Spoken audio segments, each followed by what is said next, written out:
Hi friends, welcome to our channel Janvi cooking and home remedies. ఈరోజు మనము ఎంతో టేస్టీగా ఉండే చికెన్ దమ్ బిర్యానీని ఇంట్లోనే ఎలా ప్రిపేర్ చేయాలో చూద్దాం. ఒక గిన్నెలో 2 గ్లాసుల బాస్మతి రైస్ని తీసుకొని శుభ్రంగా కడిగి ఒక అరగంట సేపు నానబెట్టి పక్కన పెట్టుకోవాలి.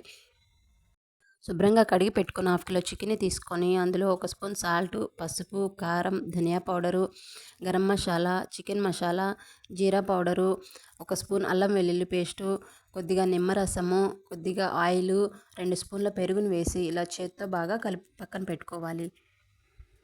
స్టవ్ పైన బిర్యానీ చేసే ఒక గిన్నెని తీసుకొని అందులో 1 స్పూన్ ఆయిల్, 1 స్పూన్ నెయ్యిని వేసి హీట్ అయిన తర్వాత 2 పెద్ద సైజు ఆనియన్స్ని ఇలా పొడవుగా కట్ చేసుకొని వేసి గోల్డెన్ కలర్ వచ్చిన తర్వాత ఒక ప్లేట్లోకి తీసుకోవాలి.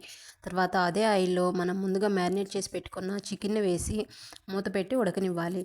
చికెన్ ఉడికేలోపు వేరొక స్టవ్ మీద ఒక గిన్నెలో 4 గ్లాసుల వాటర్ తీసుకొని బిర్యానీ స్పైసెస్ వేసి 1 స్పూన్ సాల్ట్, 1 స్పూన్ ఆయిల్ వేసి వాటర్ ఇలా మరిగిన తర్వాత మనం ముందుగా నానబెట్టుకున్నాం బాస్మతి రైస్ని వేసి 70% వరకు కుక్ చేసుకోవాలి. బాస్మతి రైస్ ఇలా 70% వరకు కుక్ అయిన తర్వాత స్టవ్ ఆఫ్ చేసుకొని చూస్తే చికెన్ కూడా 70% వరకు ఇలా కుక్ అయి ఉంటుంది. అందులో మనం రైస్ని ఇలా స్ట్రెయిన్ చేసి వేసుకోవాలి. పైనుంచి కొంచెం బిర్యానీ మసాలా, అలాగే కొంచెం ఫుడ్ కలరు, ఫ్రైడ్ ఆనియన్స్ని కూడా వేసి మూత పెట్టి ఒక 5 నిమిషాల పాటు లో ఫ్లేమ్లో ఉంచాలి. 5 నిమిషాల తర్వాత స్టవ్ ఆఫ్ చేసుకొని సర్వ్ చేసుకుంటే ఎంతో టేస్టీగా ఉండే చికెన్ దమ్ బిర్యానీ రెడీ అవుతుంది. మీకు కనుక ఈ వీడియో నచ్చినట్లయితే లైక్ చేయండి, షేర్ చేయండి, సబ్స్క్రైబ్ చేసుకోండి. Thank you for watching.